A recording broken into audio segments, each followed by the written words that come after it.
When we talk about favorites in any long-running series, it's usually the same safe questions on repeat: favorite character, favorite episode, favorite story arc, or, more often than anything, favorite villain.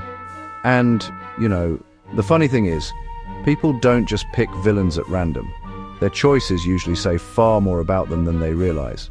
Some people gravitate toward power fantasy villains: control, dominance, presence, fear. Some pick chaotic villains: unpredictability, anarchy, destruction. Others go for tragic villains: loss, identity fracture, moral collapse. Psychologically, this isn't admiration so much as projection. We attach to villains that express suppressed traits, fears, or impulses we don't socially permit ourselves to embody. The villain someone chooses often reflects how they process authority, fear, anger, control, and, crucially, what they believe is hiding beneath the surface of the world around them.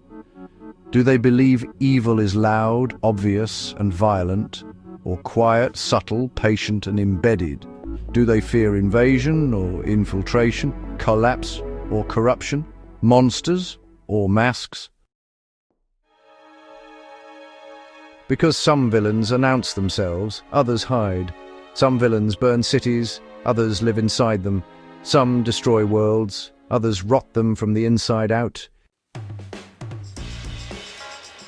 Your favorite villain isn't just a character, it's a symbolic mirror.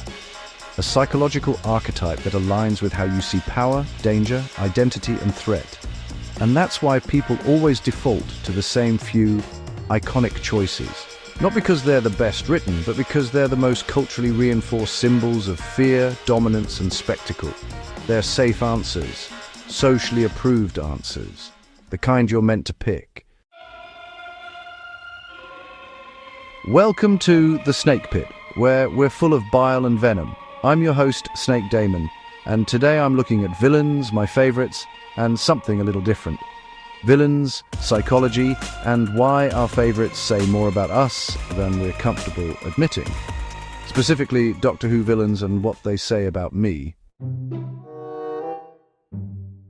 Now, honestly, when it comes to my favorite Doctor Who villains, I avoid the Trinity. I've said this before, I'll say it again. The Daleks, the Cybermen, the Master, they're iconic, they're foundational, they're important, but they're also the obvious answers. They're the defaults, the culturally programmed picks. They're the villains you're trained to recognize as the big ones. So when I talk about favorites, I'm always drawn to three very specific villains. And yeah, they probably say more about me than I'd like to admit.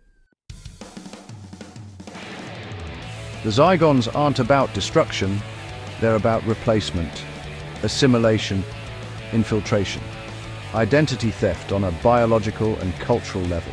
Psychologically, they represent the fear of loss of self, not death, erasure, being replaced while still alive, being copied, being overwritten. But more than that, they embody something far more disturbing. They hide beneath the surface. They don't arrive in ships and armies. They arrive in skin. They don't conquer. They integrate. They don't destroy society. They become society. They live inside communities, inside families, inside institutions, inside structures. The horror isn't invasion, it's substitution. You don't know when it happened. You don't see it happen. You only realize it after the world already feels wrong. The Zygons don't destroy civilization. They hollow it out and occupy it. That's existential horror. That's identity horror. That's the terror of not knowing who is real anymore. The Haemovores are pure biological corruption, evolution without ethics, survival without morality. They represent decay, entropy, and post-human existence. There's no ideology here, no manifesto, no belief system, just the end result of adaptation stripped of compassion. They are what happens when survival becomes the only value, but again, they hide beneath the surface. They aren't monsters born overnight. They're outcomes, consequences, endpoints. They are what humanity becomes if systems replace empathy, if survival replaces identity, if function replaces meaning. They're the future corpse of civilization, still walking. Psychologically, they embody the fear of degeneration, not death, but becoming something unrecognizable, losing humanity while still technically being alive. Not extinction, transformation, corruption, reduction. They aren't villains, they're inevitabilities.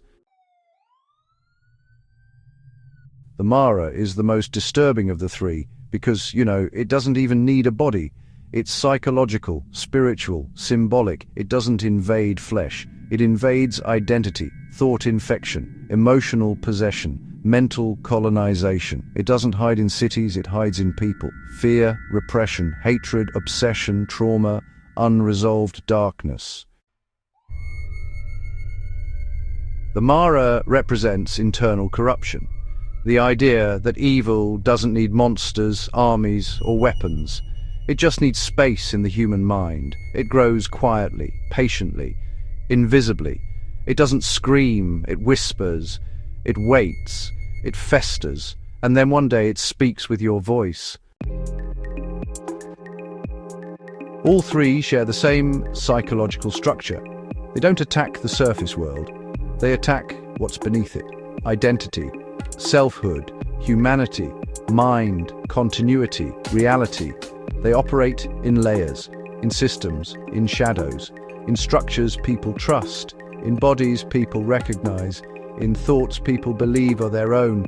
They are hidden villains, not spectacle villains, not war villains, not conquest villains. They are corruption villains. They don't tear down reality, they rot it. They don't destroy civilization. They infiltrate it. They don't kill identity. They replace it. They don't break minds. They inhabit them. They live beneath the surface of everything. So what does this say about me? It says I don't fear spectacle or apocalypse. I fear erosion. Not invasion, but assimilation. Not destruction, but replacement. Not collapse, but drift. I'm drawn to villains that hide beneath the surface, integrate into systems, and rot things from the inside out, because the danger I recognize isn't loud. It's quiet, slow, and internal. Psychologically, that points to a fear of losing identity more than losing life, of corruption more than violence, of transformation more than extinction. I'm not disturbed by monsters. I'm disturbed by the world becoming something else while everyone pretends nothing has changed. Most people choose villains that look powerful. I prefer villains that feel inevitable, because the most terrifying antagonist isn't the one that kills you, it's the one that changes you, rewrites you, replaces you, corrupts you, occupies you. The Daleks kill you, the Cybermen convert you, the Master manipulates you. But these three, they take what you are, they hide inside what you trust, they live beneath what you see. And if your villains aren't operating under the surface of reality, they're just noise. Villains aren't just characters, they're psychological symbols, archetypes of fear, mirrors of corruption, reflections of what we believe is hiding underneath the world we live in. So, what do your favorites truly say about you? Thanks for dropping by the Snake Pit, where we thrive on untapped potential and lost opportunities. Don't forget to subscribe and hit that bell, like the video, and leave your opinions in the comments, where naturally I won't read them. Until next time, stay venomous.